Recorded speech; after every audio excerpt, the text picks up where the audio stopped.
The story begins with us being introduced to the main character named Ijima, and due to the situation, he will have to resign after 10 years of work. This is what his boss told him. He says he's only 29 years old and resignation at such an age is unusual, and Hashikawa, meaning his boss, sighs. He explains that it's a restructuring and says that the company is currently experiencing difficulties with financial flows. Ijima says that he even spent weekends at work, as well as overtime, and explains that he doesn't understand how he can be told so suddenly about his dismissal. Hashikawa says that nothing can be changed. He also asks Ijima if he wants to repay him with evil for all the good he has done for him, and the main character says that he is sincerely grateful that after his father's death in an accident, he was hired, and he is grateful that thanks to this he was able to support his younger sister. He says that Ijima's father always spoke proudly of him, saying that his son was a diligent and educated high school student, on par with the heads of large companies in terms of knowledge. Hashikawa says that if Ijima wants to use his knowledge in the current situation, then he can only be reborn, but this is simply an unrealizable dream. Ijima expresses gratitude for 10 years spent together. Hashikawa says he has important business today and asks Ijima to fill out the documents and leave them there. Ijima goes outside after talking to his former boss. At that moment, his younger sister texts him, saying that she has found a job and can now take care of herself and thanks him, and Ijima is glad to see that his sister is doing well, and he remembered that his father always said that one must be grateful for every drop of kindness and repay good with good. Then good will again fill this world, and even if it doesn't return specifically to him, it doesn't matter. He strives to become a strong and kind person, like his father.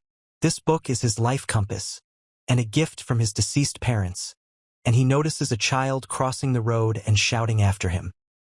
He saved this child and accepted his destiny and lived an honest life, as it was predetermined, enduring trials steadfastly, bearing no ill will towards others, and this is what it all turned out to be. Meanwhile, people around are looking to see if the child is all right. He says that it's as if every cell in his body is thinking about it, and the reason for this is probably as follows: to withstand the rain, to withstand the wind, to withstand the snow and summer heat, to be strong in body, always with a smile on his face. To live in a small straw-thatched hut, in the shade of spruce branches on the plain. He says that if a child falls ill in the east, one must go and sit by their head. If a mother is tired in the west, go and carry a bundle of rice stalks on their back. And that one should not fear hardship, for no one will praise them. And like this, and then we see him in another person's body. He asks himself if he was able to become such a person. Asgard is the place where he was reborn, a kingdom whose possessions include the territory of the Rosewells, meaning his current family. He says that he was born into the noble house of Rosewell, ruled by a lord, and became the elder of twin children.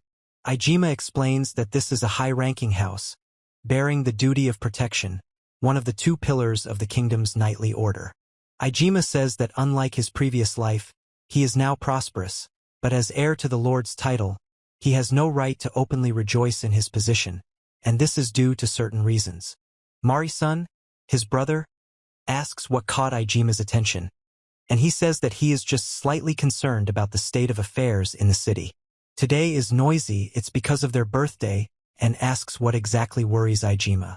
And he says that all the carts arrived from merchants from foreign lands, but they return empty, completely without goods. Mari-san says that this is clear proof that trade within the country has stopped, and Ijima says that if this continues, their subjects will be on the brink of ruin. The brother says that the head maid also complained, and Ijima says that goods have become scarce, prices in the country have risen, and now even ordinary things are hard to buy. Mari-san says that in their domain, due to a disaster that occurred in the year of their birth, the harvest is now collected in only half the usual time. And he explains that this is why only half the income is collected, and Ijima says he is slightly mistaken. Mari-san says that he doesn't understand anything at all. It's too complicated for him, and Ijima explains that if this continues, troubles will begin. He says that he intends to protect his subjects, who are suffering from excessive taxation, and only he, as the eldest son, can take on this responsibility. Ijima says that he will soon receive divine guidance and power to manage internal and military affairs. He explains that thanks to the knowledge and experience of his past life, he is confident in his abilities and that this guidance will be the starting point of his journey. Mari-san calls Ijima to the cathedral because if they are late, they won't receive divine guidance, and the main character says that would be bad. We are shown the great cathedral of the Holy Church, the Hall of Divine Guidance. Oliver Rosewell, the brother's father, says that they both arrived late. Ijima apologizes to his father and explains that he and his brother got too engrossed in conversation. Oliver tells Ijima that he lacks a proper sense of responsibility that rests on the eldest son, and the priest asks if they are ready to begin, and then he explains that divine guidance is a revelation granted by the gods at the hour of a person's maturity. This revelation will be recorded and presented to you, and that the young lord may be worthy of 4 revelations, 2 are intended for managing internal affairs, and the rest for conducting military affairs. The priest says that the ceremony of divine guidance begins, and tells them to open the sacred books and offer prayers to the gods. The priest is surprised by so many revelations, and says that they must quickly figure out what they mean. The priest says that these 2 cards speak of internal governance, and harvests will remain abundant in the future. And then he pulls out another gacha card there. Ijima wonders what gacha is and if it could be something new for the army. The priest says he has never seen anything like it and suggests looking quickly at what the message says. An eye penetrating all existence, and the priest suddenly feels unwell. He falls and doesn't understand what happened.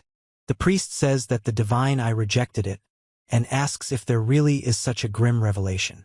The priest tells Ijima's father that there is a possibility he was marked by the demon himself, and the father asks the priest, what then is the fate of their royal line, to which he is told that the fall of the house will be inevitable. The Lord asks if the priest can give him some advice. The priest says he understands how harsh this choice is, but says that perhaps the young lord should be exiled to the outskirts and a new heir chosen. Mari-san says, isn't it wrong to consider Ijima the elder son? And the father says that he is talking nonsense. The priest says that all revelations are intended for the eldest son, and Mari-san says there is 1 more card left and asks if they would like to see it. Mari-san shows his revelation, and the priest says that this is the sacred revelation of the Maxwell lineage, the guardian sword, and has a true miracle occurred? And the father says that with this revelation, their independence from the kingdom will become a reality. Oliver says that Mari-san did an excellent job and that such a thing was to be expected from the eldest son. Ijima says that he is the eldest son. Father and Mari-san looked at Ijima with humiliation, and the brother said that if they simply kicked him out, it would disgrace their house, and that he had an idea. After all, Ijima showed interest in politics, and so they would entrust him with managing the village and adopt him as a foster son. Ijima says that he is not an adopted son and does not understand why he should do this, and the father tells him to come down to earth, and that he does not want to shed blood in the church. Mari-san, now that Ijima will be his adopted brother, suggests that he be given lands where he won't have to be responsible for anything important, and the father says that as territory, he will give him the great forest of magical creatures.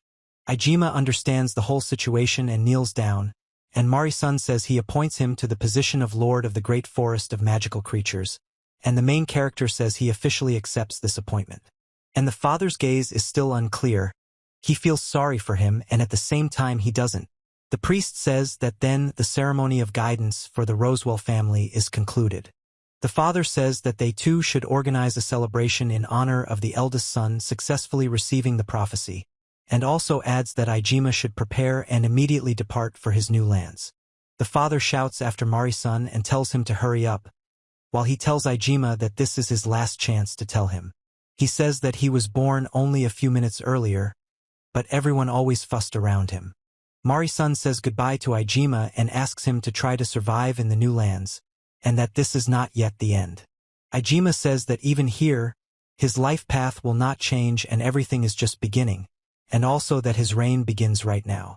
And at this moment, an unknown man wonders why Ijima is in this world, and this unusual habit of grabbing his hand, and says that this is undoubtedly Ijima. He has already reached the great forest. He walks through the forest and thinks he is already lost, and is frightened by everything he sees. Ijima says that if this continues, Everything will fall into place neatly, as Mari-san said, and they need to reach the domain as soon as possible. He says that his lands are the great forest of magical creatures. Monsters live here, and the forest is almost adjacent to extremely dangerous territories. He also adds that there can be no trade or agriculture in such places.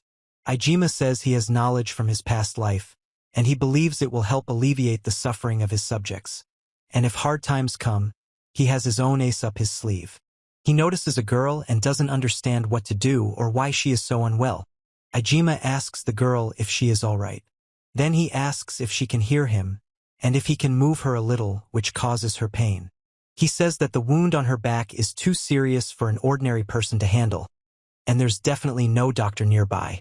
Ijima opens his bag and says that there might be something useful among his things, and finds a potion and says it should help. He opens the vial and gives it to the girl to drink. Ijima explains that it's an elixir his grandfather gave him for his birthday, and that one bottle is worth so much money that an aristocrat could live comfortably for life. And this is his only wealth and secret trump card in case things go awry in the estate. Ijima says that if a child falls ill in the east, one must go and sit by their head, and if a mother is tired in the west, go and carry a bundle of roots on their back. She drinks the elixir and his revelations appear behind the boy. The elixir begins to work and restore her body. Ijima says that the effect of this potion is incredible, and that this was his last resort, and then he notices a book behind him. And he says he doesn't remember such an inscription on the cover, and wonders if good deeds help and open new revelations. But the main thing for Ijima is that he managed to save her life, and he notices that not only her body was tattered, but her clothes as well. And then Ijima thought about whether he could take care of this while he had the chance. And after some time, she opens her eyes. The girl says she doesn't understand what's happening and asks where she is. Ijima asks how she feels. The girl gets angry and asks if he did anything to her while she was asleep. And Ijima explains that he stitched her torn hood, and the girl remembers that it was torn. The girl asks if he saved her. Ijima says he is from the Rosewell house, their adopted son, and that he was heading to the domain further along this path, and found her unconscious and wounded along the way. He also adds that there were no doctors nearby, so he used the medicine he had with him to treat the girl. She replies that she doesn't believe him and says that people capture demi-humans and enslave them, and accuses Ijima of being a slave trader or an accomplice to bandits. And the girl says that the Rosewell house is one of the great aristocratic families, leading the knightly order of the kingdom of Asgard, and such a person would not wander through the forest without servants. And she also says that there is only one medicine capable of healing such a severe wound, and then she suddenly looks down and is surprised. It's an empty elixir bottle, and exactly with that crest. Ijima says he only had one bottle, so he's glad it helped. The girl asks why he used such an expensive medicine on an unfamiliar beast person like her. Ijima says helping a dying person doesn't seem strange, and explains that compared to the value of life, the cost of the elixir is nothing. She looks at him with great surprise. The girl says she has never seen an aristocrat say such things with such a serious face. Ijima explains that he himself is not sure if he can still be considered an aristocrat. He explains that due to certain circumstances, he could no longer stay in that house, so he was adopted and entrusted with managing the lands to which this path leads. He also says he is in a similar position. The girl calls herself a disgrace to her family. Ijima asks what that means, after which Amelia explains that she is from the Combat Cat-Eared tribe and they are accustomed to repaying kindness, but the payment for the elixir is a different matter. He asks what happened. The girl warns of enemies, and Ijima clarifies that she means those who wounded him. When the man speaks of those hiding in the bushes and explains that it's not them, he says they noticed him and thought he was a lonely noble pup, and he even has a beast person as a servant. The man curses. Ijima says the bandits are targeting him. Then the girl suggests Hiro distract the crowd while he runs away. Hiro says he wants to fulfill the repayment for kindness immediately. The girl asks if he can handle such a crowd alone, and he doubts it. The girl says that the battle cat-eared people are a tribe specialized in combat skills, but she is one of the weakest in her tribe and cannot even handle bandits. Then she adds that it doesn't matter anyway. Following this, Amelia says she will buy some time for the others to escape. Ijima shouts no, and calls Amelia by name. The boy said she was caught. The man ordered her not to be silly and called the girl a weak beast person. The girl felt danger and sensed the presence of enemies in 360 degrees. Meanwhile, the woman says not to underestimate her, and the man tries to restrain her as she sharply jumps down, shattering the ground. The girl reports that she belongs to the proud tribe of combat cat-eared people. The man explains that she is just one girl, but if they all attack together, they can overpower her even if she is from the combat cat-eared people. The girl watches, and then the man with the short bangs explains that it's a nimble creature, and curses, while another man next to him is silent. The girl kicks two men. The man on the right screams and punches an opponent, who falls to the ground. The girl stands with a raised fist, preparing for the next action. At the same time, the girl promises another blow and delivers it. The man complains of dizziness and curses. The girl tells Hiro to run. Ijima warns that with his strength, he won't be able to defeat the enemies. The man says that the enemies are already close, despite the girl's words. The girl is surprised. Furthermore, he tells Amelia that she is too modest in calling herself weak, and that she is strong. Amelia explains that her techniques have become sharper, and she herself has become frighteningly strong. He reports that it might be a side effect of the elixir. Amelia says, the man claims the boy received a divine revelation for taming beast people. Ijima asks what if. Moreover, the girl tells Hiro not to move under any circumstances and reports that this man. Ijima says this is bad, and reports that they barely dealt with one trouble, and now a second is at the doorstep. In the end, the woman warns of the man's danger, but the man supports the boy next to him. Ijima says he is dangerous and asks what she means, and the girl answers with uncertainty, after which the girl noticed that she didn't feel his presence or hear a single sound. The man from the Battle Cat tribe has an innate gift, a premonition of danger. He explains that they can sense everything happening around them. When Ijima says that the girl has a cool gift, she replies that she doesn't overestimate her abilities. The man claims that humans are capable of such tricks with proper training. Then the boy asks what Ijima is going to do with them. Ijima replies that it's time to pay for everything, shouts that they will lie around for a long time, and orders them to get up quickly. The boy says, "Boss." The man reports that they came to save. Following this, the boy calls them small fry. The man asks to deal with them. Ijima suggests finishing them off. The man apologizes. He and the girl simultaneously admitted they didn't understand what was happening. Meanwhile, Smirnoff claims that he commands a group of thugs.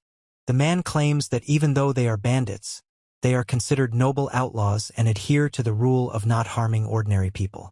And then Ijima explains that due to poverty, there isn't even enough food, and they use grass and sake to keep up with his brother.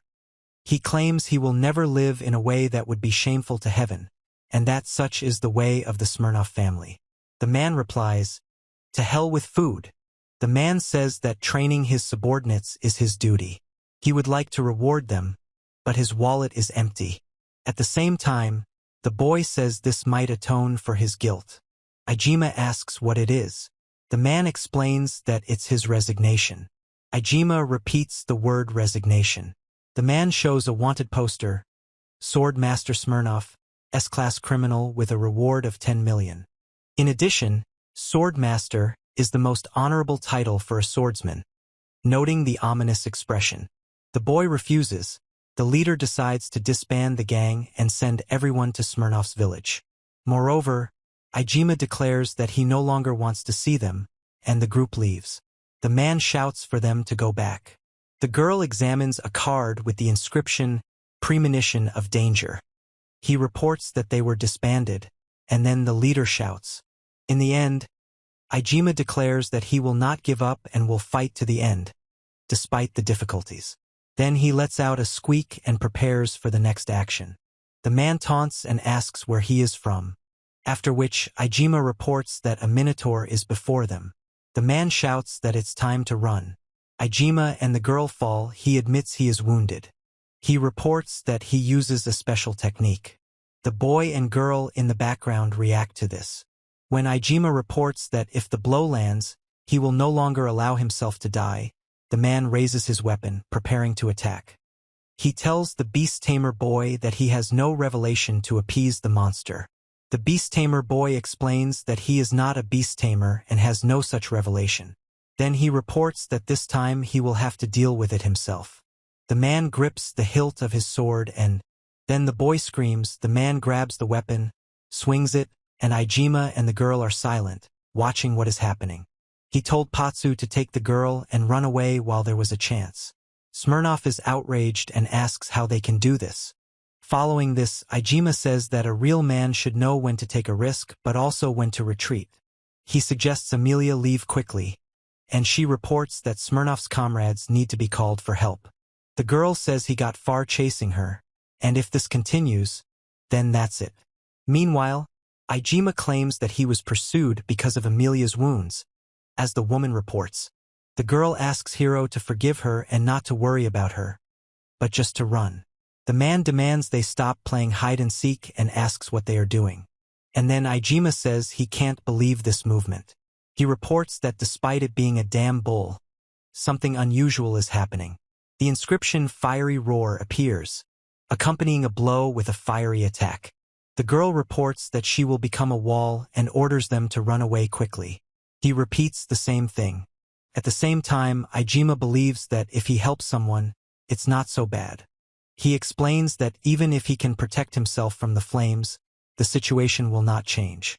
He says it's not hot and asks why. The book says good deeds 2p. Furthermore, Ijima reports that even the high priest could not read this divine revelation, but it is the only thing he has. He doesn't know if this power is activated, and asks what ability it grants. Besides, even so, Ijima says that, as the high priest said, there is no way out even if it turns out to be something dangerous. In the end, he calls this his revelation and wonders what his power is. The treasury of the divine emperor bestows blessings from the gods depending on the number of sacrifices made in difficult situations. Blessings are recorded in a book, allowing one to obtain various treasures and powers. After which, Ijima claims that in his past life, he wasn't even lucky in the lottery, calling it an analog of Gacha, and adds that he has no time for contemplation. He reports that he is activating the treasury of the divine scripture.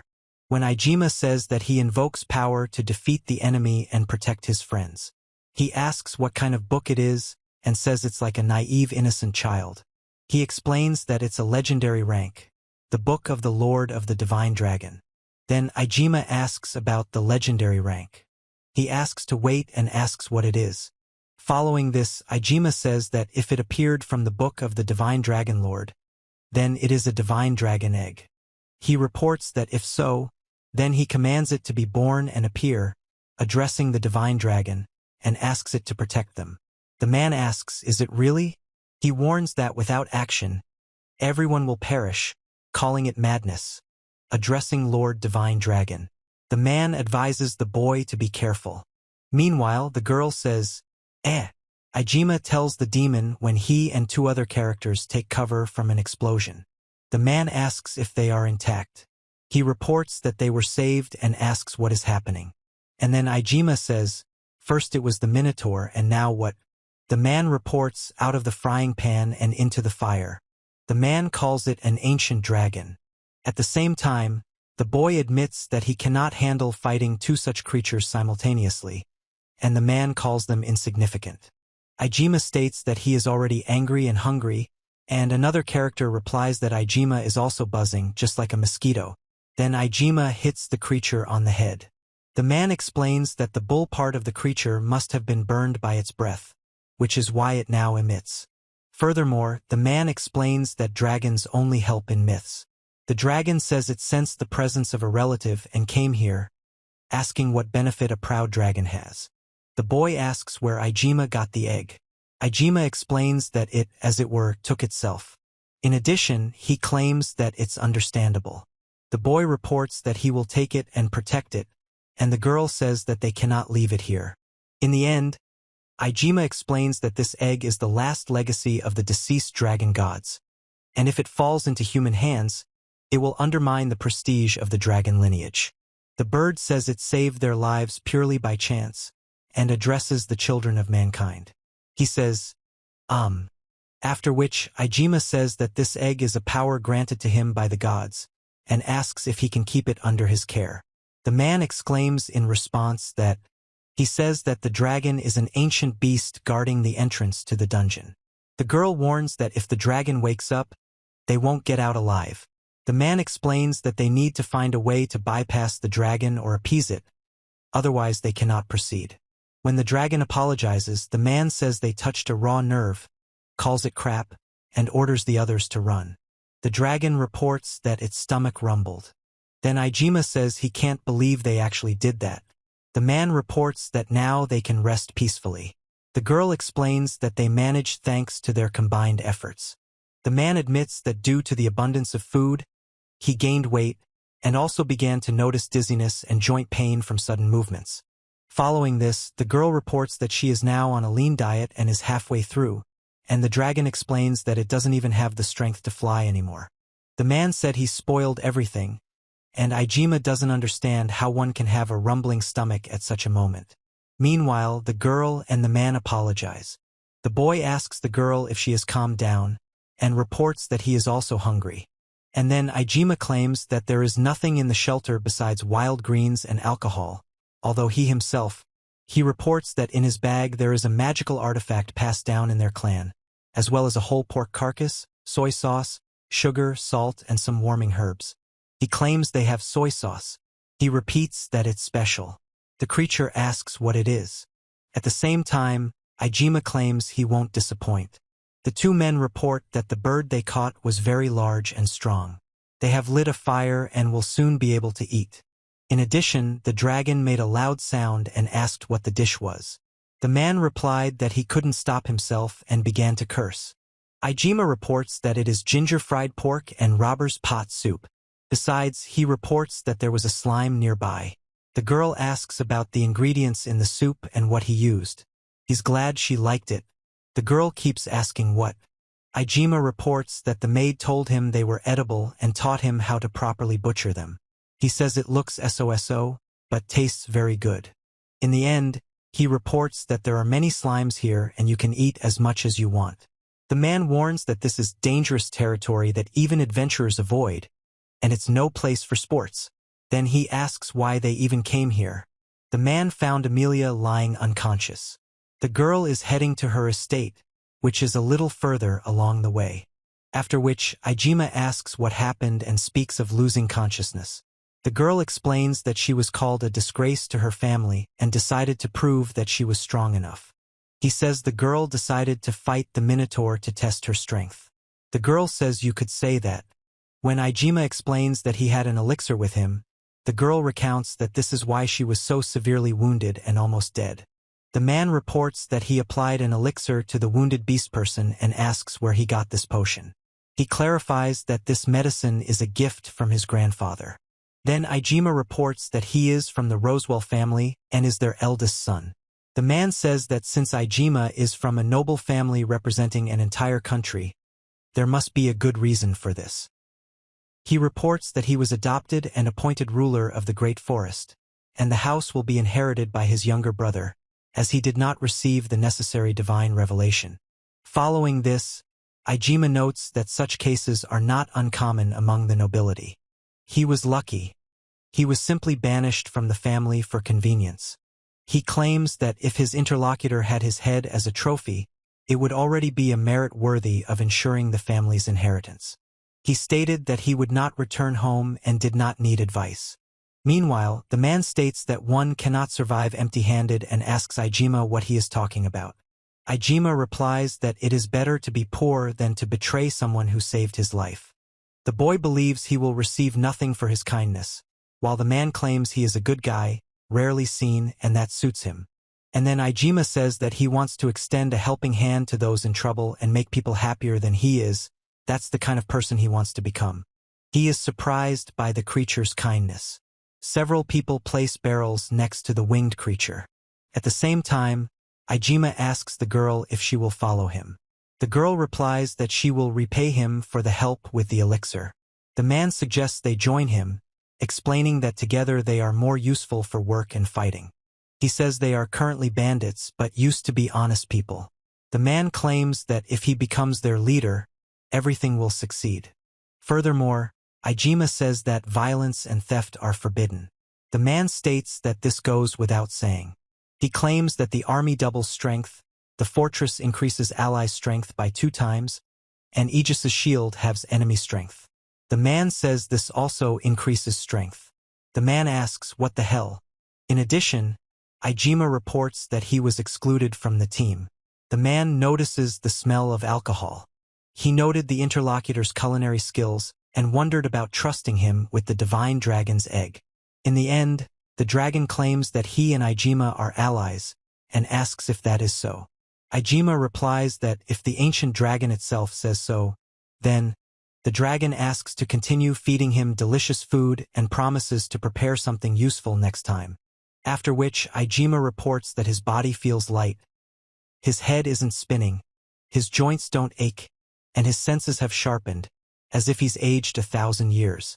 The girl declares that she can eat another 1,000 servings of ginger pork and assigns the cooking to the man, while she goes to take down a demonic pig. The man notes that it's insane. The girl shouts, "Wow!" when the woman asks if this means Ijima is worried about it. Ijima replies that there definitely won't be enough seasoning for 1,000 servings. The man says that Ijima still has many secrets, and he firmly believes that he is a dark horse. Then Ijima fights off the attackers. He says he hasn't seen Smirnoff in a long time. The woman reports that they have come for his soul. Following this, Ijima tells Smirnoff that they haven't seen each other in a long time. Smirnoff replies that he came for Ijima's soul. He believes Richard is a threat and did not invite mercenaries from the Hunters Guild. Meanwhile, Ijima says he heard about the underground guild from his father. A group of people declare that it is a shadowy organization that takes on illegal work, including assassinations, robberies, kidnappings, torture, and political intrigues. And then the woman asks how low he has fallen. Ijima replies that someone who was born into a wealthy noble family but descended to a bandit has no right. He claims that Mr. Smirnoff was a nobleman. Mr. Smirnoff explains that it is evident by his appearance. At the same time, Ijima claims they are bandits. The girl admits she thought he was a savage. The man reminds them of this and asks if they understood. The guy says he didn't stoop to that level, but simply got tired of pitiful nobles profiting from people through extortion, and so he sent his relatives far away. Furthermore, Ijima declares that he doesn't care about the reasons and he will die here. The man clarifies that the situation is ambiguous, and they have warriors from the cat-eared tribe. The boy says the voice is familiar, and asks if it's the cat-eared tribe. The girl replies that she hasn't seen Amelia in a long time. Amelia is surprised. In addition, the girl reports that Ijima is in the ruins of the great forest to steal Artemis's bow, a treasure of their tribe, and asks if he has any problems. The girl says that he could not win her over because even the weakest and most helpless in the village would find it impossible. Then she adds that he achieved nothing. In the end, the girl notes that with nearsightedness, any task becomes much more difficult. Ijima recounts that as a child, she was called an ace archer and fussed over, and the girl remembers that Ijima even tried to teach her how to shoot, being so clever. After which, the woman reports that no one could have thought that Ijima's eyesight would suddenly worsen, and then his life went downhill. The man asks if she forgot about it. The girl reported that during combat training, he couldn't touch her, and she looked angry. When the girl remembers the face, she gets goosebumps. Ijima says, "You!" The man orders to stop. The boy warns of possible injury. Then Ijima reports that the underground guild is not a place for rabble. Only masters, each worth 1,000 warriors, belong there, and in the ordinary world they could become heroes. He recounts that during a fencing tournament in the Holy City, he managed to land only one blow, and now this opponent has become even stronger.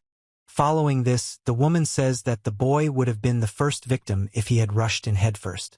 Ijima asserts that as a sword master, he is capable of assessing strengths. The speaker states that he will give such loyal friends as them one single chance. Meanwhile, the girl tells Amelia that she will hit her once. The woman advises to aim and strike at the vulnerable spot to neutralize the opponent. The girl asks what to do next. And then the man addressed the girl, calling her young lady, and said that everything would be all right because they had the god of war with them. The man claims Amelia will manage if she hits properly. Amelia replies that it's impossible due to her eyes. The man addresses her with a proposition. At the same time, Ijima declares that they will do everything they can, otherwise they will run away. The man, the girl, and the boy stand together. The man and the girl look at the boy. The woman thanks the girl, who promises to try. Furthermore, the girl says it's like aiming a bow. The actions remain the same. The girl orders to focus and direct power to the target, then orders to pierce. In addition, one girl asks to wait, while the other is surprised and asks, "What?" After that, the first girl suddenly grabs the second. The woman expresses surprise and asks if she did that to the other one. She explains that they are all just beasts. In the end, Ijima warns against getting cocky over a lucky game victory, pointing out the power difference between them and warning of an impending massacre. The man acknowledged the difference in strength and agreed with the interlocutor. After which, Ijima reports that he will allow him to die as a swordsman and tells him to be grateful. He strikes and says there's a difference between them, implying he is stronger. When Ijima says that scoundrels act like this, and then expresses his displeasure, the man says he is no longer a bandit and has found a master to whom he will entrust his sword. Then Ijima says one must be simple-minded to accept a sword from such a headache as him, and asks who this idiot is. The man replies that he is right in front of him. He calls it a joke. Hero Rosewell laughs and declares that he is the new lord of the Great Forest. Following this, Ijima announces a change of plan and threatens to kill the brat first, asking how long he will play the fool. The girl just nods in response. The man warns that he will see if she can continue to be impudent after this. The man stated that after his death, he wouldn't be able to enjoy ginger fried meat. The leader shouts. Meanwhile, Ijima reports that something incomprehensible happened when a strong explosion occurred in front of him and the girl, destroying the wall. He doesn't understand what it is, and the girl doesn't understand why a legendary monster is in such a place. And then the dragon asks what kind of types these are, and Ijima reports that these bastards want to finish off Hero.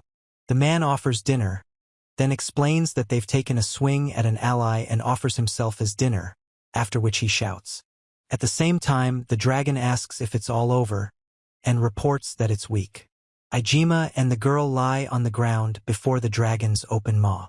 He considers it superfluous. The man warns that without strict measures, they will return. Furthermore, Ijima asks Smirnoff who this god of war is. The girl is surprised that her attack has such power. Smirnoff explains that he said they were protected by the god of war. He claims that Hero possesses the skill of commanding an army. In addition, Ijima states that there are several different skills: territory management, building strong walls, and commanding an army. He would like more power. The man explains that what a god of war really is, the effects accumulate and he becomes strong. The man says that the meaning of power for Ijima and ordinary people is different, and reminds him that he is a lord. In the end, the man introduced himself as the legendary swordsman, Sword Master Smirnoff, capable of defeating 1,000 enemies. The girl declared that she is Princess Archer Amelia, whose arrows always hit their mark. Ijima reports that the companions gathered by Hero possess power comparable to an army. After which, the man, the boy, and the girl stand next to the dragon in the Rosewell family's office. The woman says that everything seemed suspicious after the ceremony, so the guild asked her, but she didn't expect the eldest son to be disinherited. When the man said that the interlocutor might be a great sage but had no right to interfere in their family's affairs, Lillian noted that everyone probably disliked it. The man added to tell those fools. The man stated that after getting rid of the burden, they would be able to earn more, and that he would repay debts at any moment. The woman clarified that she would tell him where he stands, as he came here for the last time. Question: which of you is actually the burden? Then the woman says that this is the entrance to perdition. The woman shouts Hiro-san, and orders him to lie down. Ijima kicks the beast, Following this, the woman asks Ijima if he is alright, to which he replies that he is. Ijima reports that the magical wolf's target is the divine dragon egg, and suggests leaving before the pack gathers. The man warns Amelia to be careful. Meanwhile, he protects the girl, repelling the wolf's attack. The wolf runs into the forest, making sounds. The girl watches the wolf leave. Ijima asks Amelia if she is alright. Amelia replies that she is. Amelia apologizes for her inattention. Ijima says he should have asked Mr. Smirnoff to accompany them, and adds that nothing can be done about it. And then only Mr. Smirnoff could handle the underground guild's business. Smirnoff's entire gang is completely knocked out from hangovers. The ancient dragon went hunting for a magical boar for dinner. Ijima is confident that there will be even more monsters ahead, and yet suggests they go together. At the same time, he reports that according to the map, the Lord's estate should be here, and the man explains that by now the village should already be visible. The woman points Hiro-san to the roof of the estate. Furthermore, the girl says, "Excellent." Ijima reports that now they can finally rest. The girl asks, "What?"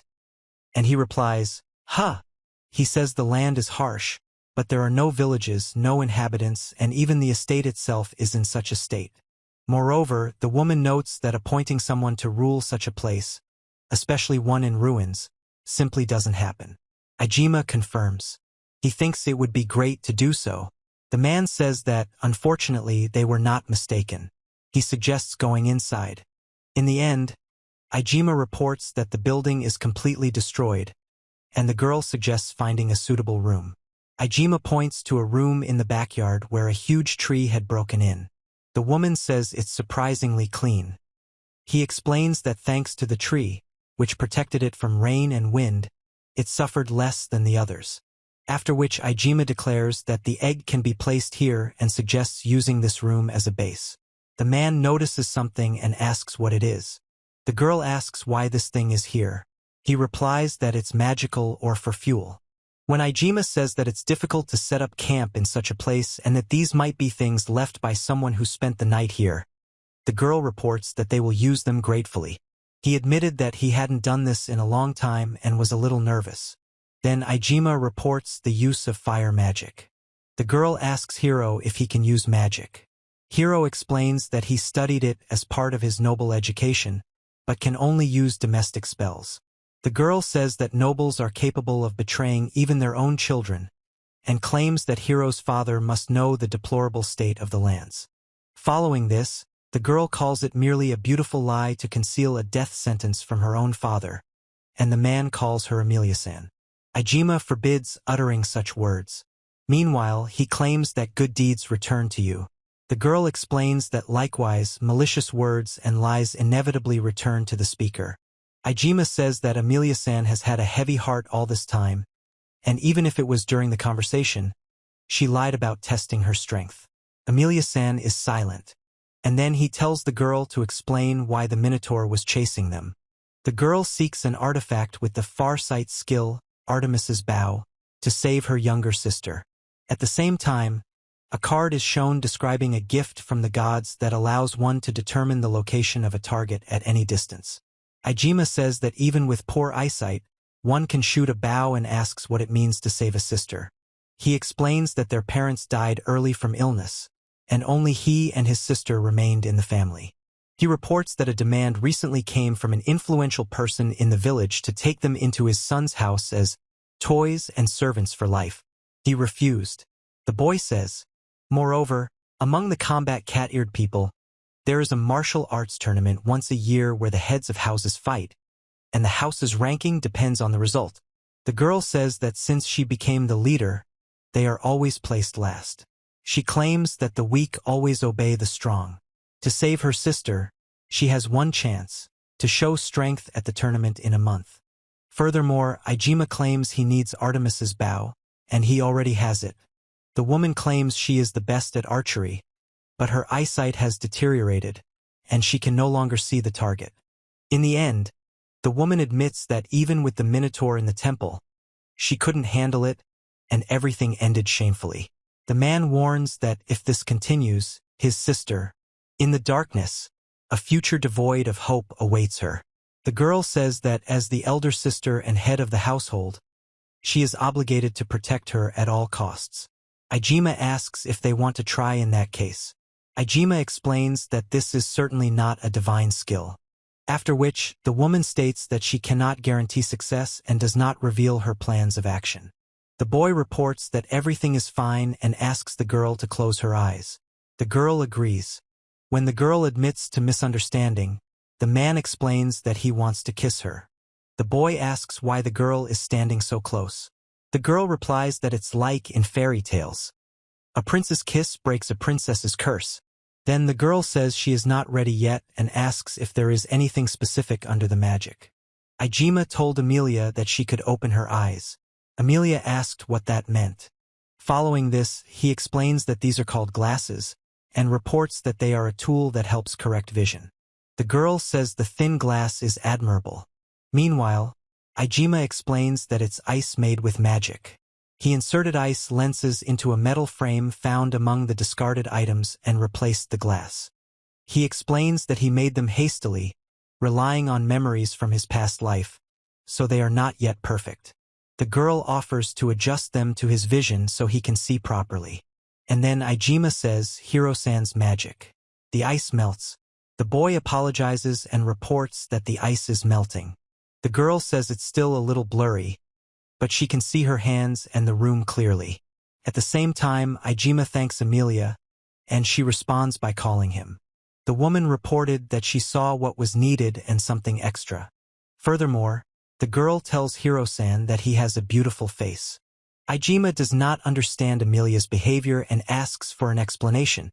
Amelia asks for permission to address him by name. In addition, the girl grabs Ijima by the shoulders. He flinches. The girl asks what that sound is. They look at a brightly glowing object in front of them. Ijima notices that the cloth in which the egg was wrapped is torn.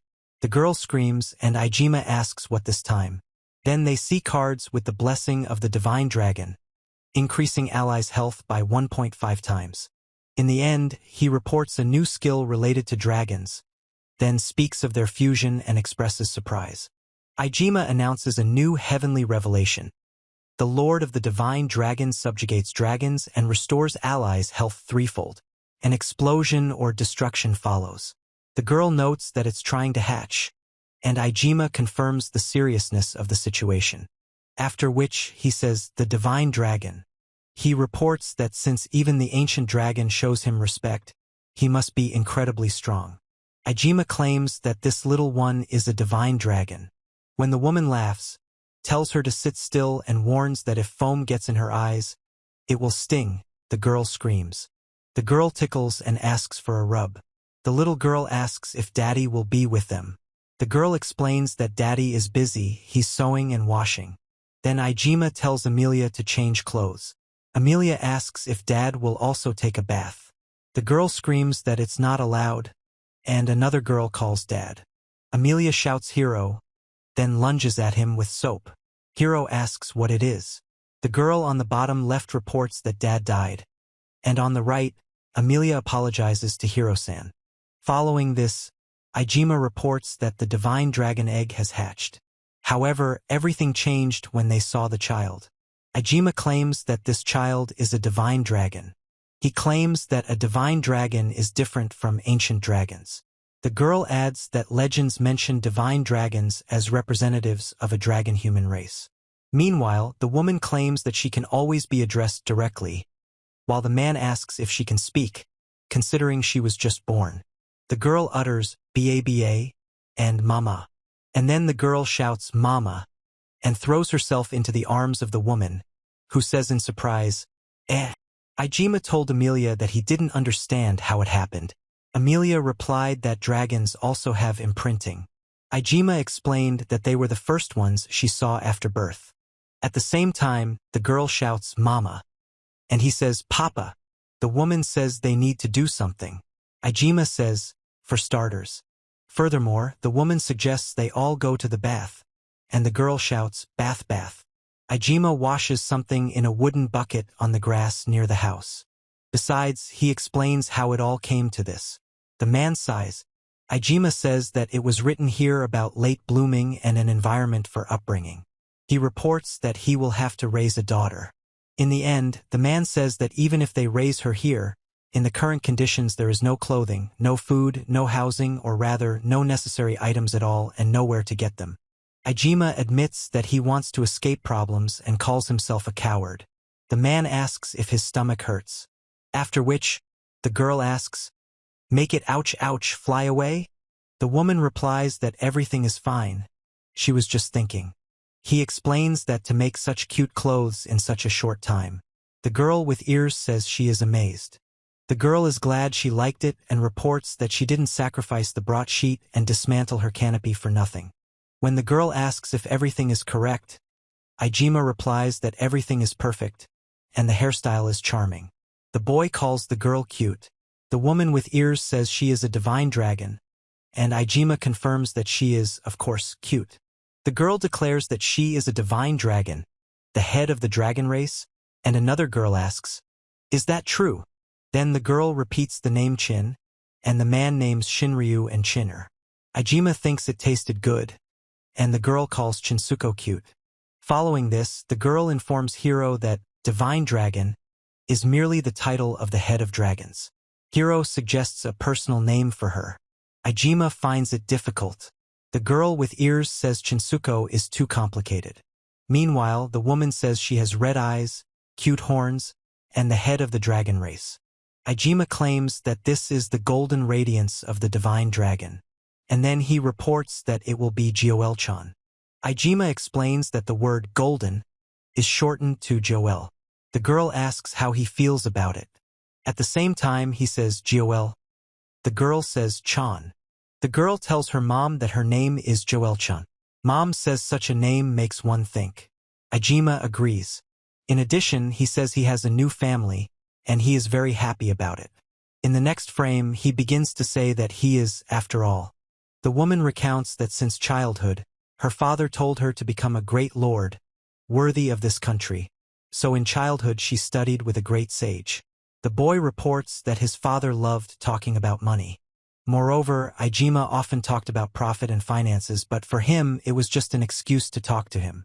He thought that he was happy to listen to him, but it turned out that only he thought so. The man says his brother hated him even before he was born and they had no family. In the end, the girl says that Joel surely loves it when it's fun with mom and dad together. The man reports that then Joel can do it, and the girl explains that that's how it should be said. The girl with cat ears and a tail and Ijima hold hands with a girl in a maid costume. The maid says she loves them very much. After which he thanks and expresses understanding. The girl with ears notes that Joel-chan is smart. Ijima offers a reward, the girl asks.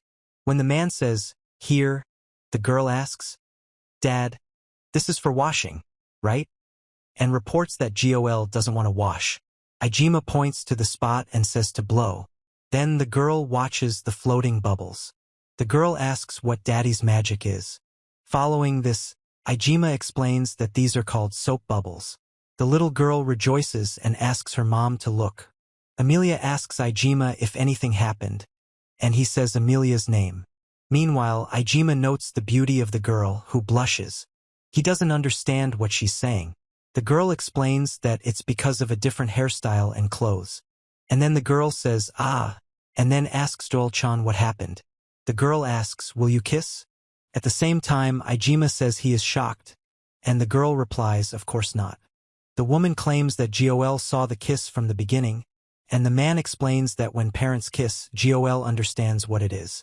Furthermore, Ijima claims it was an unsuccessful attempt, despite Amelia's opinion, and asks for her help. He reports that his cooking is already ready. The girl laughs and says that Dad was rejected and shouldn't be upset. He thanks her. Moreover, Ijima urges them to try hard for Joel. The girl claims that despite the difficulties, she will make this land prosperous. She says that Joel will be happy having fun with Dad. He says that in the past he tried hard because of his younger sister. When there is someone to protect, a person becomes stronger and finds meaning in life. In the end, Ijima admitted that thanks to Joel, he became a little stronger, although he initially considered himself the weakest of all. A scream is heard from the upper right. The girl reports that mom is in danger, and he says it's a scream. After which, Ijima shouts Amelia and asks what's wrong with her.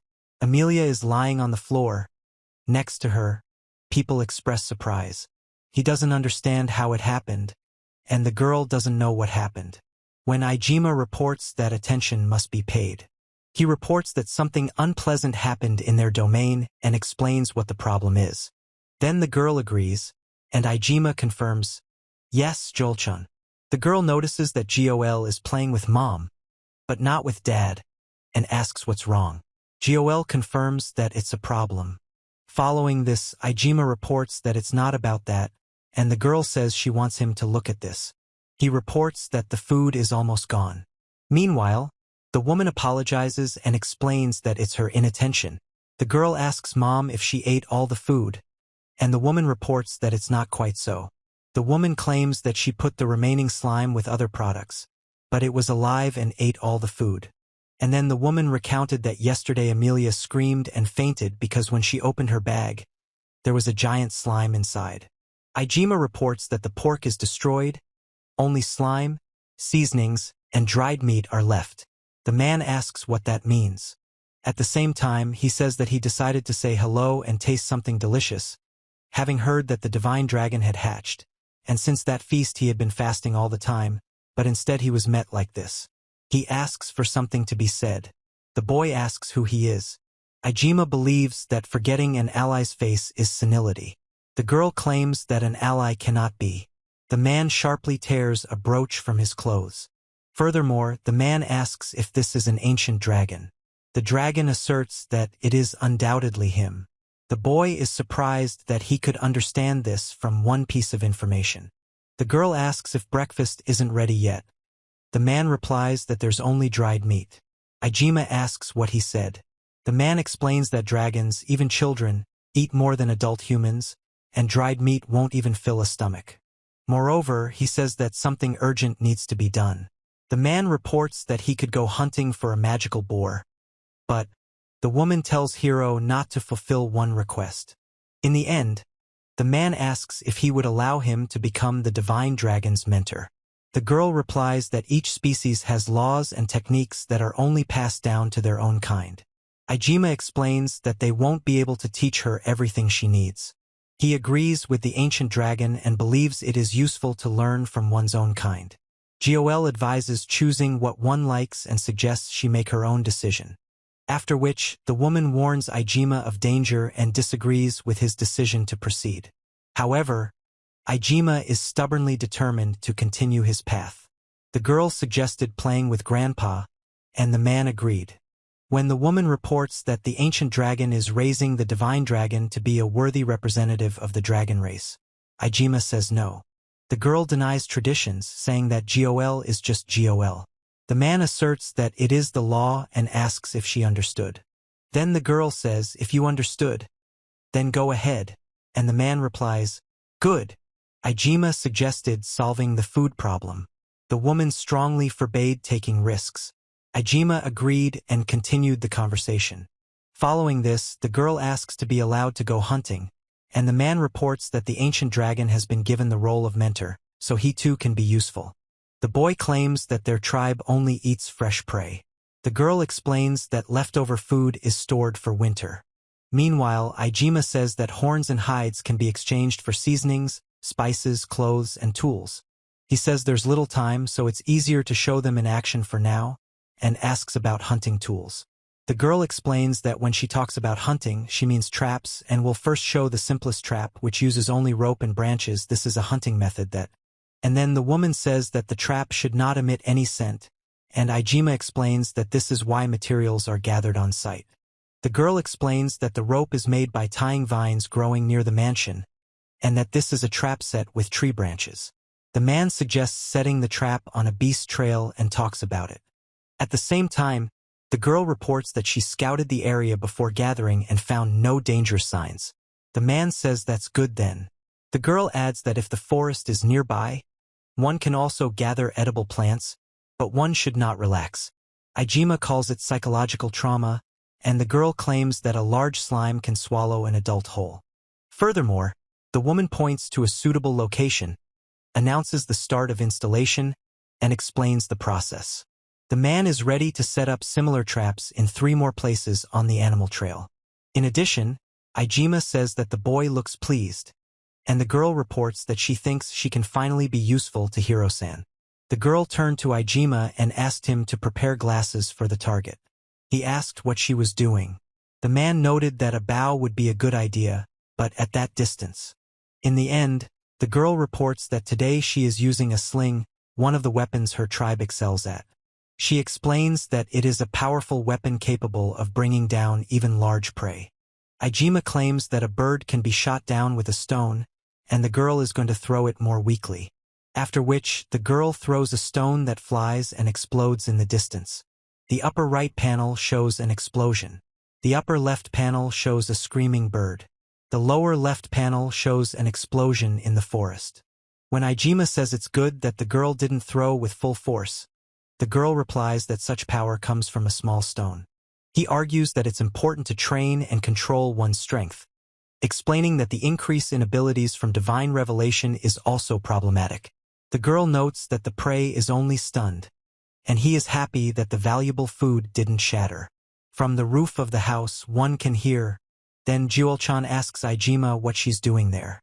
The woman reports that she was taught something amazing, and the man says to look. Following this, the girl reports that it's impossible, and the man shouts that it's the end. Ijima reports that this is the result of his training and asks how Hiro is. The man explains that she can already use the dragon's supreme secret technique, the Great Roar of Annihilation, and is worthy of becoming the head of the dragon race. Meanwhile, the girl says that Gol is amazing. He replies that if Gol is indeed amazing, she can be praised, and places his hand on her head.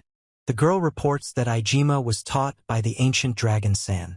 Ijima says he thought his territory would disappear, and then he calls another character the ancient dragon San, and he replies that he can be praised as much as he wants. He reports that there will be no dinner today. The woman reminds the boy that he passed on the secret dragon technique to the girl.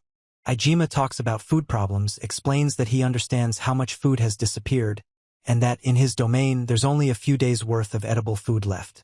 At the same time, he says that to forgive this means to ruin his domains. The man considers the punishment excessive and asks where the ruler's usual kindness is. The woman says, Joeldano, tell him. The girl replies, well. Furthermore, the ruler is appointed to a remote location, which will be beneficial. The girl assures that Gol will definitely eat Grandpa's dinner, and asks not to worry. The man shouts in the distance. Thumping sounds. The girl shoots an arrow hitting a tree. Ijima. Everything is going well. In addition, the girl is confident that thanks to the glasses, she sees perfectly and there will be no problems at the tournament. Ijima notes that bow training improves appetite, but for ideal results, the ancient dragon's request must be fulfilled and the main meal delivered. The little girl calls Ijima Papa. In the end, the girl returned and punched the boy in the stomach. He let out a sound of pain. In the background were cards with the inscriptions, "You are like a titan," and "Durability."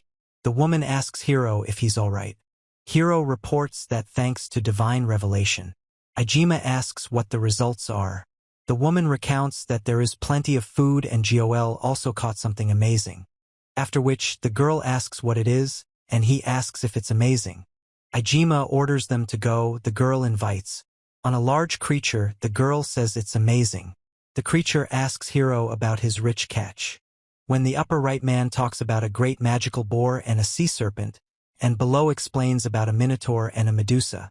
From right to left in the upper left, he reports about the request for basic food, and in the lower left, he says that meat is the base.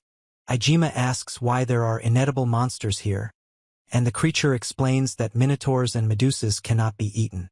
The creature claims that this is obvious. Then the dragon reports that he wanted to boast. Medusa explains that it's a disaster-level monster and a perfect opponent to prove one's strength. Ijima says that ancient Dragon-san is strong, but there was a reason he asked for basic food. Following this, he explains that they only have smoking as a method of preservation, and even if there were so much meat, they wouldn't be able to eat it all and it would spoil. The man says there's nothing wrong with meat rotting. Ijima explains that after death, the body decomposes, returns to the earth, nourishes plants that bear fruit, living creatures eat them and continue to live, and that this is the law of the world. Meanwhile, the woman says that the one caught by Gol is small and will be eaten quickly. The girl calls Dad, who agrees, but asks not to eat it. Joel-chan asks who it is, and the girl explains that he fell into a pit trap, so she caught him. And then the man asks to be heard, and the girl notes that he smells good, so he must be tasty. Jack introduced himself and said that he trades in the Roswell domains as a representative of a damp company. Ijima noted that it was strange to see a merchant here, but the woman considers it more suspicious than strange. At the same time, the girl reports that the luggage is here. The man explains that it is an artifact his father left him as an inheritance, and it can hold cargo the size of an entire warehouse. The man says that because of this thing, he inherited debts from his father, which was the reason he ended up in this place. Furthermore, with the appointment of the heir in the Roswell domains, prices continue to rise due to a shortage of goods and inflated prices. The man reports that due to the difficult trade situation, he has to travel to other places for purchases, using the mansion. In addition, the boy reports that he visited last week, saw everyone, and came today specifically to say hello. The man says, "Wow." Ijima reports that the consequences of exorbitant taxes manifested faster than expected. He explains that Jack, who owns the artifact, should have been trading much more than an ordinary merchant, and yet his business isn't profitable. The man with the young man explains that if this continues, then, in the end, the girl asks what happened, he asks if his prey has approached, then explains that it's just a shame. The girl says that Jack-san is a merchant who sells various things. Ijima warns that if he is eaten, he will no longer be able to deliver them delicious food. After which the girl wants delicious food, and he asks what to do. The girl apologizes to Ijima, calling him an appetizing-looking person. The man then suggests apologizing. Ijima is confident that he is clever and smart. The man is glad the misunderstanding is resolved and apologizes for the inconvenience. When Hero Roswell reports that he is the adopted son of the Roswell family and has just arrived here by order of the head, Ijima orders them to use the mansion as usual. The man agrees but asks about reliability. The girl warns that this man might be lying. The man addresses Hero, pointing out that such behavior is unacceptable. Then the girl notes that providing the mansion for free is too generous and asks if he will accept everyone without exception. The girl anticipates a terrible situation. The man refuses to look and claims they will find advantages in it. Following this, Ijima apologizes to Amelia, but cannot yield on this as the ruler of the territory. He believes he cannot sacrifice the suffering for his own safety to save those who seek help. Amelia warns that there will be those who try to use or deceive Ijima. Meanwhile, Ijima states that he will extend a hand if asked for help. The girl admits she cannot object when he speaks so directly. Ijima apologizes for making her worry. The man explains that now it's clear why dragons and the combat cat-eared serve Ijima. He says that the man thinks too highly of himself. The woman reports that talking beautifully is one thing, but in reality, they are barely staying afloat. The man explains that at such a young age, to possess such determination. And then the man says that he calls himself a lord, but there are no inhabitants, the estate is falling apart. From the possessions only deposits of rotten meat and monster carcasses remain, as well as a bunch of other unresolved issues. The woman says, "Then, sir," and suggests something. At the same time, the boy expressed a desire to buy a mountain of monsters, explaining that his main business is food products, and he can easily sell even such a volume. He admitted that this would be useful but wondered what to do with monsters that are not suitable for sale. Ijima claims that the Medusa's eye is a valuable material, and the Minotaur's horns and hooves are suitable for making weapons and armor. He plans to sell the dragon's teeth and scales at auction. Furthermore, the woman clarifies that the butchering of monsters and disposal of remains will be included in the deal. The man notes that one problem arises. The man reports a lack of funds. In addition, the girl admits that they plan to deceive Hiro-san.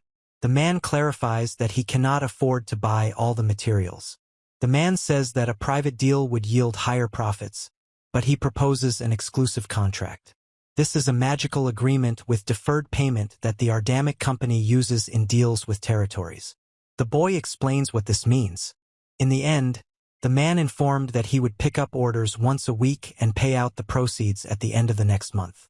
The man claims that the trading company takes 5% of the revenue, but he will cover this amount. Ijima objects, after which he says that the contract must be fair, because in trade, the one who borrows is at a disadvantage. He explains that obtaining a trade route into this wilderness is already beneficial for his side. The man admits to being impolite due to wanting to conclude the contract and apologizes. He suggests proceeding with the document. When the man reports that the Ardamic Trading Company has many dealings with nobles, he explains that when concluding a contract, they have a rule requiring the presence of a spouse or heir as a guarantor. Ijima notes that there are many extravagant people among the nobility. The man suggests asking someone to act as a spouse. Then he tells Amelia that he would like to ask her for a favor. Amelia is surprised and asks if she is really being asked. The man explains that it's just formally on paper, so there's no need to worry. The woman clarifies that they will be listed as spouses in the document. Ijima refuses to be a guarantor. The woman clarifies that it is not out of dislike.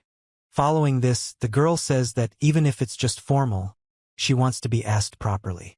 Amelia says no. Ijima calls Amelia by name. Meanwhile, he asks her to marry him. Ijima asks if it's acceptable. The girl agrees but says she's not happy about it. The man states that it wasn't enough for Ijima to disgrace them in the village. Now he intends to tarnish their clan's name in the outside world too. And then the man reports that a bearer of the proud combat cat-eared tribe's blood is marrying an invader and calls it an abomination. Ijima suggested returning to the village. If they refused, they would have to atone for their shame with their lives. The couple remained silent. At the same time, the girl asks why they came. He calls the girl Natasha-san, explains that he taught her not to answer a question with a question, and demands she choose, return to the village with her or perish here.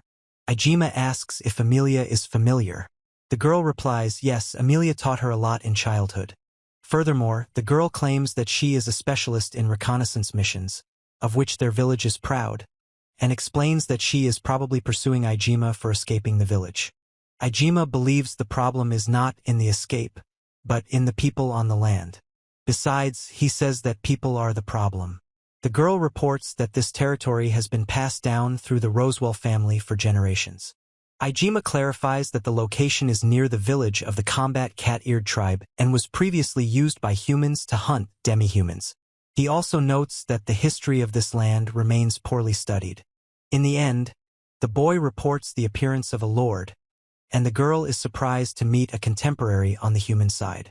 She recounts that Hiro-san saved her life, spending all his fortune when she lost in battle and was near death, and that he is different from the ancients. The woman claims that expensive medicines should not be given to demi-humans, and cites examples of past cruelty. The man offers tea and dialogue. The woman calls him a merchant, after which Ijima says no, and the girl explains that if they start a fight here, Amelia's situation will only worsen.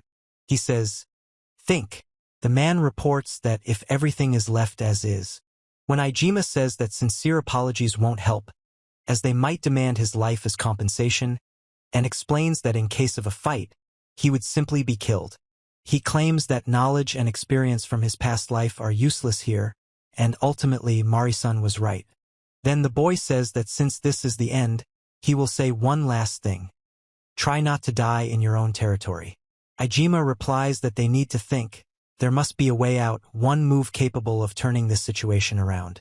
Between the columns, in large letters, it says, don't give up. He doesn't know what will come out, but it's worth the risk. These are the glasses received from Amelia, and he explains that it would be right to use them for her sake. Following this, the woman reports about the Book of Divine Revelation and orders them to prepare for attack. Ijima reports the activation of Divine Revelation and the sacred Gacha of the Divine Book. In the adjacent panel, flying creatures are depicted.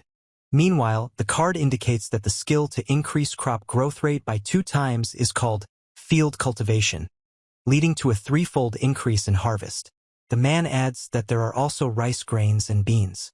Ijima said that the gift would be of little help in battle, but the outcome was decided when he went for the bank. The girl with the bow noticed that people were strangely begging for mercy and asked if Ijima intended to bribe her. The man said he thought that, and then the little girl says that she shouldn't offend daddy and mommy. He asks if mommy is Amelia, to which the little girl answers affirmatively. Ijima said he left for this reason without saying goodbye and didn't expect to abandon his sister for a game of make-believe. The girl knew he was suffering because of the tournament and needed Artemis's bow to solve it. At the same time, he reports that he will make Hiro realize this. The girl shouts Hiro-san and orders him to dodge. Hiro says he can't. Ijima notes that he cannot dodge, otherwise Gol will be hurt. He suggests that Amelia cover him to preserve the tribe's honor, and if an arrow hits him, the mission will be accomplished. Furthermore, the boy notices an arrow flying. He closes his eyes and apologizes. Then a call not to give up first is heard. Ijima informs Smirnov of his return, to which Smirnov asks if Ijima has returned. In addition, the man explains that the boss takes his life too lightly and asks what will happen to the guys if they die here. He reports that they are all farmers and artisans, and says that he thought they could help the boss. Ijima reports that after leaving 2 members of the Shadow Guild in the Rosewell territory, they came after him. After hearing their stories, it turned out that they couldn't pay their taxes, and their homes and lands were taken from them, so they could no longer remain in those lands. In the end, he explains that the domain is created by the combined efforts of everyone living there, and warns that trying to do everything alone is a big mistake. Ijima claims this is a misconception and admits he lacks strength. After which, he orders as Lord, requests to resolve the situation without casualties or injuries on either side, and also reports the Lord's determination. Ijima commands and orders them to act on his command. The man signals Smirnov to incapacitate the woman. Ijima asks Amelia and the ancient dragon to protect the inhabitants of the territory. The girl warns Gol to hide. When the woman reports that everything is ready, he says they are starting. He orders them to sit. The girl called them magical wolves and was surprised. Then she reacted sharply. Then the boy reports that this man is not the strong type he thought. The boy screams. The man looks forward. Following this, the woman says that it's impossible to dodge the second blow and orders them to take her head. She reports that she will take his heart. The man replies that she is just like Mr. Hero, and explains that it's not right, one shouldn't give up on life so easily. Ijima asks the kitten if it understands. Meanwhile, the boy agrees, holding the girl in his arms.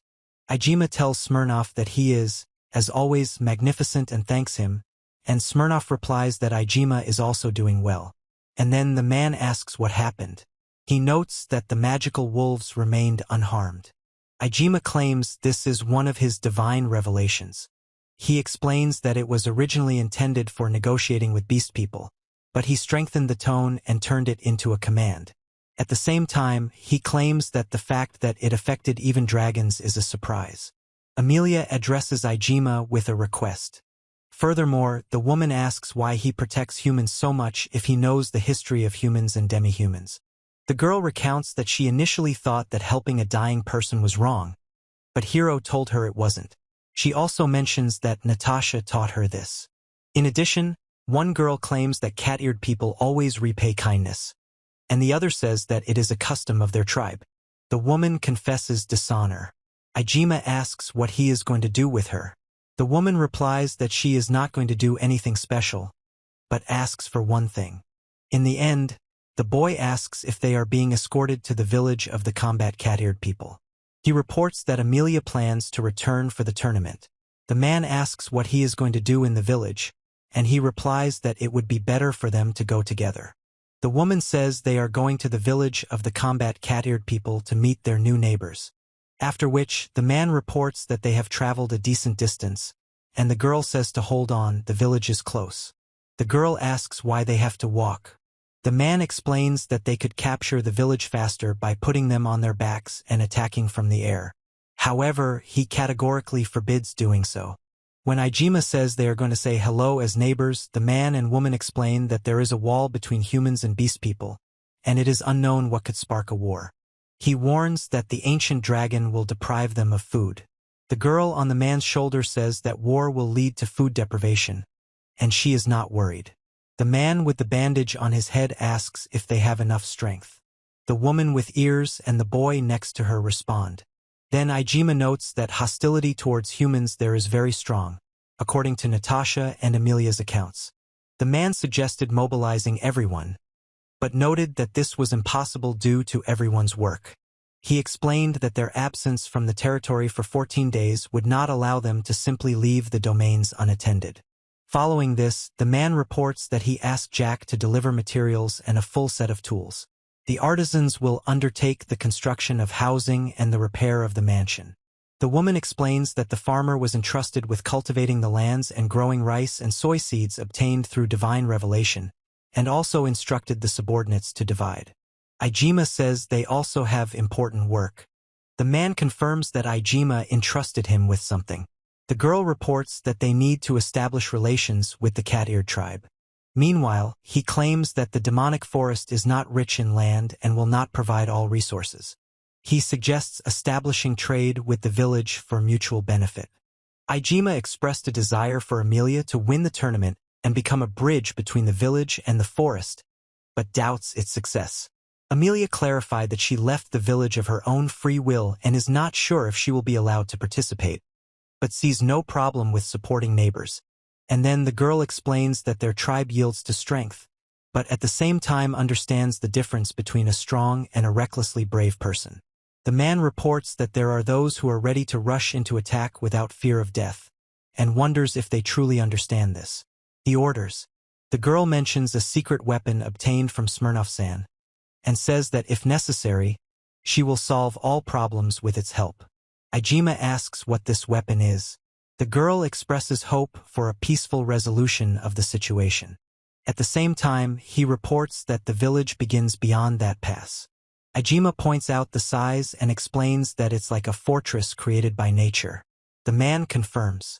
Furthermore, the woman explains that this is created so that lower creatures like them do not penetrate and trample their sacred territory. She warns once that if they move further, they will die. The boy apologizes for the sudden visit. Hiro says he recently moved to the demonic forest and introduces himself. In addition, Ijima says he wanted to introduce himself as a new neighbor and talk, if allowed. The woman says there's nothing to discuss and demands they leave. In the end, Ijima says he knows they don't like humans, but asks them to listen a little at least. The man shouts, "Back, sir! The warning is no joke." After which the girl says that Hiro-san is her savior and warns that she will not forgive if he is hurt. The woman explains that it is impossible to hit from such a distance due to poor eyesight. The man begs the leader to stop. The woman finishes the sentence. The woman claims it is a divine weapon passed down in the tribe. When the woman reports that a man bribed Amelia, she asks what he is up to. The inscription indicates that Artemis's bow is depicted. The woman reminds him that he always said, and asks if he lacks the brains to understand simple speech. The man with horns explains that beast people have problems not only with their ears but also with their heads, and asks if he won't understand until he loses his head to bow. Then the woman warns that if you step forward, you will lose your life. Ijima calms her and explains that they didn't come for this. Many arrows fly towards Ijima. He considers it trivial. Following this, the man asks what happened and reports that someone used magic. The girl denies it. The man clarifies that he only flapped his wing and asks about magic. Meanwhile, the long-haired character reports that it's a silver ancient dragon and a child from the dragon tribe, and that it's impossible for dragons to serve humans. The girl on the dragon says it's too late to regret and orders them to take the blow. Ijima orders them to sit. The girl admits that they attacked first and both are to blame. And then the woman says, "What kind of young man is this, who subjugated dragons with a single cry?" The tribal chief informs Ijima. Ijima remains silent. At the same time, as a representative of the territory, he apologizes for the discourtesy of his young companion, who committed many impolite acts. The woman orders Ijima to lift his head and calls him the strongest. Furthermore, Emeralda gave her name and spoke of a tribe that values strength. The man expressed gratitude for the non-interference. The woman notices that Ijima is a little different from other acquaintances, and the man asks permission to state his request. Ijima replies that it doesn't matter. He first wanted to greet them regarding their move. In addition, he reports that he heard from Amelia about the tournament and would like to watch her fight. The woman asks if he is going to the tournament. The man with long hair and ears smirks and says that Amelia is a loser who ran away from the village, and wonders. The woman apologizes for the circumstances and says it's inconvenient to talk here. In the end, the woman asks them to go into the village, promising to explain everything there, and tells them to follow her. Ijima says that Artemis's bow is a weapon created by a god from this tree. He recounts that it is a great tree in which, it is said, a deity resides. After which, our ancestors were entrusted with the duty of protecting the sacred tree, so the people strive for greater strength.